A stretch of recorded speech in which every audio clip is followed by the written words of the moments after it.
皆さんこんにちは。今回はですね、こちらについています。タスカムの DR10L Pro を紹介します。これが実はワイヤレスマイクっぽいのが、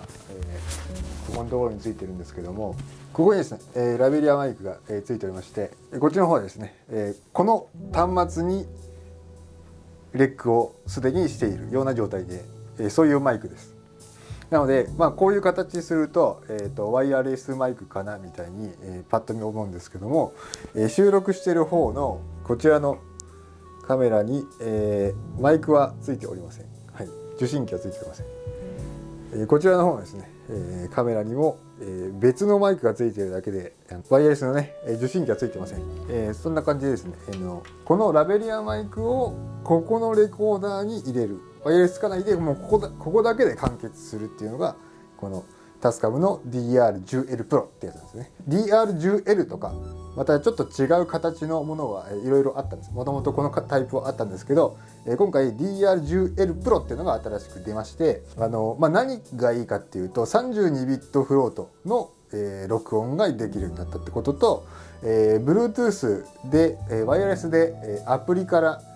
制御することが可能になったっていうことと、あと Atmos のレコーダーを使うと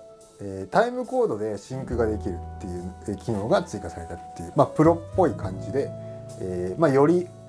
めっちゃ安全な感じになったっていう、ところでございます。はい。こちらはですね、タスカムの DR10L Pro なんです。普通こう見えないところにですね、こうやってつけてこうコードもね見えないように、マイクもできればみんな見えないように、頑張ると思うんですけど、僕はちょっと、あんまりそこが苦手なんですけど、はい、っていう感じではですね、タスカムの DR10L Pro っていうものなんですけども、これ何が、いいかっていうとですね、3つありまして、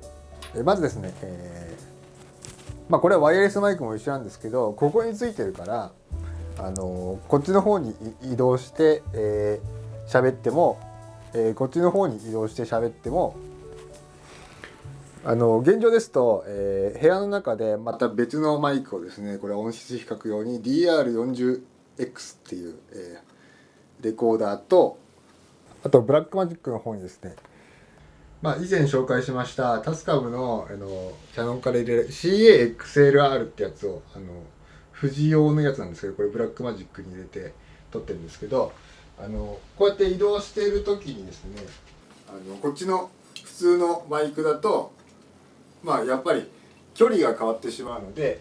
エアコンの音も多分拾ってるし、部屋の反響も拾ってるし、あとはそうですね、カメラから遠ざかると音が小さくなってしまうっていう、話の向きとかね、こういうんで、違うと思うんですよ。でこっちで、の音に切り替えると、カメラからですねこう距離が変わっても全然大丈夫ですっていうのと、でしかもワイヤレスだとプツっていってしまうリスクがあると。でそこをですね、このラベリアからのここのもう送信もしないでここで一体型でレコードするっていうことはですね、例えばこう外に行ってもこれ音がですね聞こえてるわけなんですよね。どこに行っても音が聞こえてるわけなんですよ。今トイレ行きますけど、トイレに行っても音がこういう風に聞こえてますね。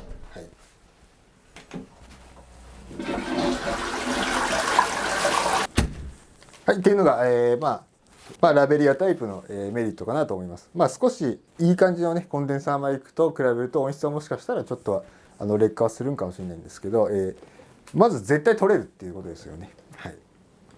でカメラ側もワイヤレスマイクと違ってフリーになるんで、そのワイヤレスの受信機をねつけるもうソケットが余ってねえよっていう時にも楽ですよね。カメラ側に収録を分ける方が、例えばカメラのレックがね間違って止まっちゃってたって時にもとりあえず音は取れてるみたいな。でそうすると音が一定でずっとこれタイムコードじゃないんだけどWAV としてずっとレックしてることで、その途切れた途中からカメラを回した時に編集上でシンクするのが実はすぐできちゃったりするんですよ。っていうのがこのタイプのメリットでございます。でこのタスカムの DR10L Pro っていうのになって、32ビットフロートになった。で32ビットフロートのレックっていうのは何がいいかっていうと、音割れが絶対にないんですよ。クリップしないっていうことはですね、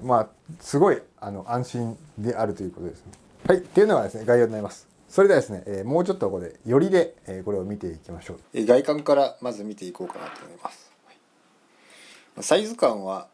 どんなぐらいかっていうとですね、これが iPhone だとすると、今回のサイズ感っていう感じですね。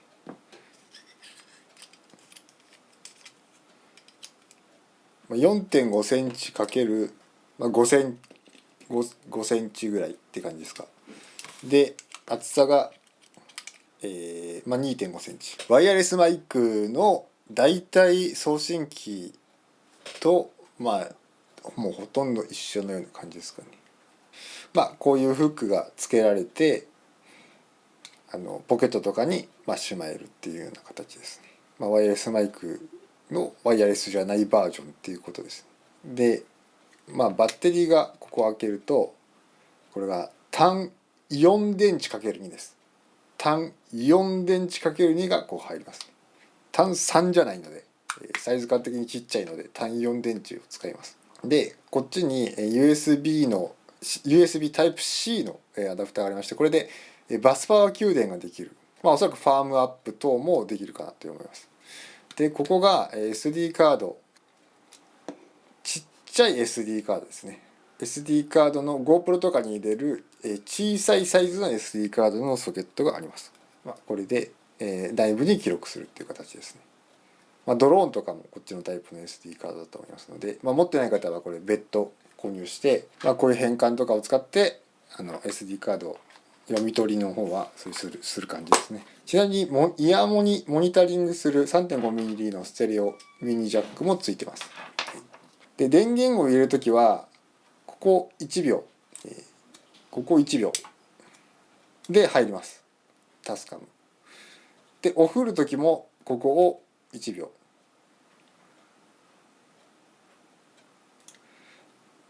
なので、ポケットの中で例えば押しちゃったりとか引っかかっちゃったっていう時もこれ長押しなんで、そういう誤動作がないようになってるんですよね。ちなみに長押しして電源を入れました。はい。で、そのまま、レックを開始する時はまたここのボタンで今度はレックっていう方に、これも1秒ですね。ちょっと、暗くします。1秒やると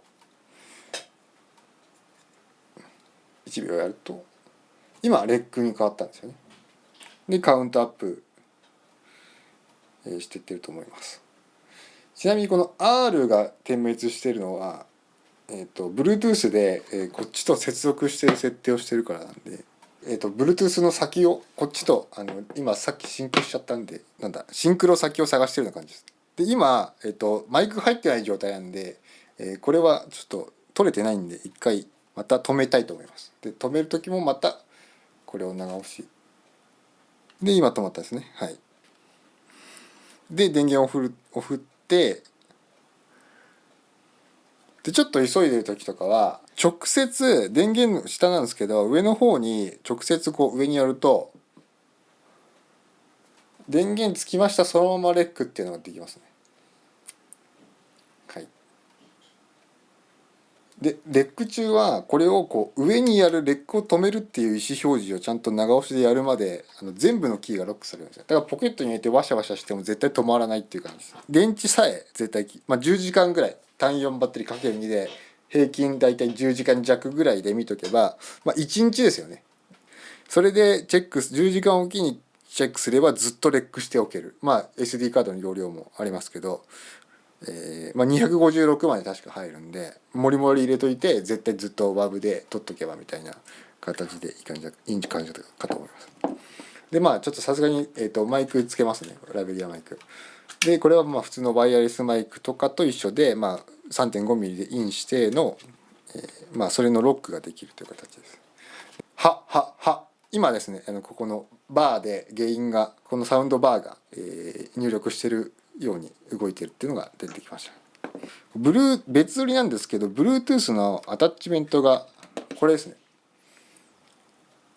で、これを入れると何がいいかっていうと、iPhone とシンクできるのと Atomos とタイムコードシンクできるんですよ。で、Atomos 僕は持ってないので iPhone の方とシンクしますけど、Tascam DR10L Pro というもうアプリ、これを開いて接続なんですけど、まずメニューに行って25番ですね。メニューの25番、これ Bluetooth エンターでリモートですね。でリモートにしとくとサーチデバイスでこれがもうアプリに表示されるんで、コネクトですね。そうするとこっちのマイクに入力してる音がこっちでモニタリングが可能になるってことなんですよね。もちろん各種設定、